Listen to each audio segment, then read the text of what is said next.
Cette vidéo concerne pseudolocalisation. Si vous avez trouvé cette vidéo utile, veuillez aimer et vous abonner. La pseudolocalisation ou pseudolocalisation est une méthode utilisée pour test informatique, tester internationalisation informatique, l'internationalisation d'un logiciel. Au lieu de traduire comme lors d'une localisation le texte du logiciel vers un autre langage, les éléments textuels d'application sont remplacés par une version altérée du texte source. Ces modifications contiennent des éléments problématiques liés au monde du langage. Les longueurs des textes et des caractères sont modifiées, le sens de lecture change, etc. Pas clair. Procédure de localisation. Traditionnellement, la localisation d'un logiciel ne dépend pas du développement.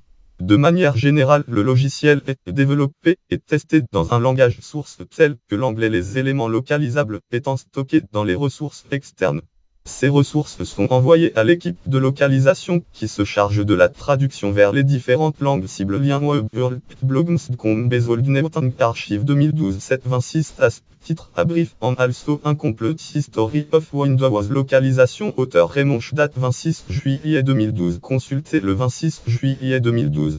Différents problèmes concernant l'apparence des textes écrits en plusieurs langues peuvent se présenter lors de la localisation. Les textes traduits sont considérablement plus longs que les textes sources. Ils ne respectent donc plus les contraintes de l'interface. L'interface ou les blocs ne sont plus cohérents. Les glyphes ni polices sont considérablement plus larges que l'autre, ou possèdent des diacritiques, signes diacritiques, qui n'apparaissaient pas dans la langue source et qui peuvent être coupés verticalement. Les langues pour lesquelles le sens de lecture n'est pas de système des écritures gauche à droite sont particulièrement problématiques. Pour les entrées utilisateurs, les codes de programme qui assument que l'ensemble des caractères rentrent dans un jeu